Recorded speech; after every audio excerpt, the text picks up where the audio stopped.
지난 6월 100% 순수 자국 기술로 개발한 한국형 발사체 누리호의 성공적인 발사가 있었습니다. 이어 대한민국 최초의 달 탐사선 다누리의 성공적인 발사를 앞두고 있는데요. 다누리 발사 이후 달의 궤도에 성공적으로 안착하여 임무를 수행하면 우리나라는 세계 7번째 달 탐사국으로 도약하게 됩니다. 이로써 대한민국은 발사체, 위성, 우주 탐사, 위성항법, 역량을 모두 갖춘 명실상부한 우주 강국이 된 건데요. 그러니 우리나라 국민들이 다누리의 발사 성공 여부에 대해 깊은 관심을 갖는 것은 당연하겠죠. 그런데 미국에서 다누리의 발사 성공 여부에 대해 깊은 관심을 드러내고 있다는 사실이 밝혀져 큰 화제를 모으고 있습니다. 이 사실을 지금부터 자세히 알아보겠습니다.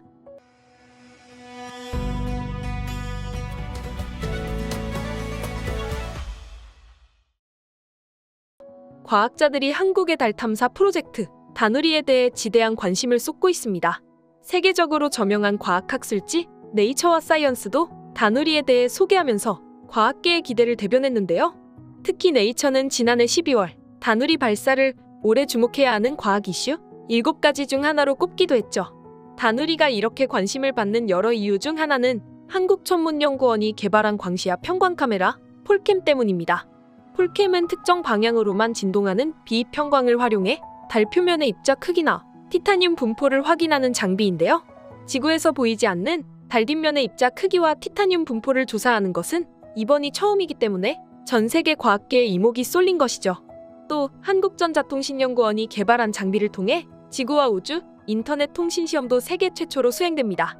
이 장비가 정상적으로 작동하면 우주에서 문자 메시지와 사진, 동영상을 실시간으로 전송할 수 있어 우주 개발에 소요되는 시간을 효과적으로 단축할 수 있겠죠. 달 탐사용 고해상도 카메라 루틴은 달 착륙선 후보 지역을 정밀하게 관측하는 것이 주요한 임무인데요. 향후 달 착륙을 위해 탐사 후보 지역 40여 곳을 도출하여 목록화하는 것을 목표로 하고 있습니다. 이외에도 달을 탐사하는 궤도선에 고유 임무를 수행하는 핵심 탑재체 6개 중 5개가 순수 국내 기술로 개발되었습니다. 유일한 외신 탑재체는 나사가 개발한 섀도우캠인데요. 이 장비는 달의 분화구 속 햇빛이 들지 않는 지점을 촬영하는 장비입니다. 섀도우캠은 미국이 주도하는 유인 달 탐사 프로젝트 아르테미스에 아주 중요한 역할을 합니다. 그동안 달 탐사 카메라는 빛에 의존하는 경우가 많았습니다. 달의 분화구에는 1년 365일 그림자가 드리워진 영역이 있는데요. 그림자 영역은 햇빛이 비치지 않기 때문에 온도가 낮게 유지되어 얼음과 물, 헬륨3, 암모니아와 휘발성 물질 존재 확률이 매우 높습니다. 그래서 섀도우캠을 통해 이를 알아보는 것입니다. 만약 섀도우캠을 통해 달에 물이 존재한다는 사실이 밝혀진다면 앞으로 우주 산업이 달을 전진기지 삼아 빠르게 활성화될 수 있을 겁니다. 물은 산소와 수소로 이루어져 있어 태양 에너지를 사용해 분해할 수 있기 때문이죠. 그리고 분해된 산소와 수소는 로켓의 주 연료로 활용할 수 있습니다. 달에 로켓에 사용될 연료가 있기 때문에 우주선의 대형 연료 탱크가 필요하지 않게 되어 경제적이죠.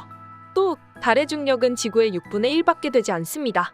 이 약한 중력 덕분에 달에서 로켓을 쏘게 되면 아주 적은 에너지로 우주로 나아갈 수 있습니다. 그래서 미국은 달의 국제우주 정거장을 건설하려고 하는 겁니다.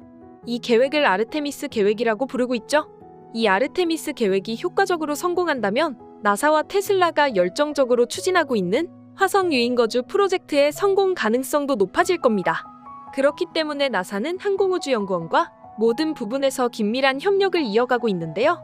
다누리 상태는 물론이고 나사 측 관계자들이 다누리 발사장에 수차례 방문해서 탑재체 조립 상태를 확인했다고 하죠. 성공적인 발사를 위해 나사 측 관계자가 미리 발사장에 도착해 있다고 합니다. 하지만 다누리가 발사에 성공하더라도 달 궤도 진입이라는 큰 산이 남아 있습니다. 막중한 임무를 수행해야 하는 다누리는 최단거리 38.4km를 이용해 달에 도착하지 않고 이에 4배에 달하는 156km까지 비행했다가 달 궤도에 진입하게 되는데요.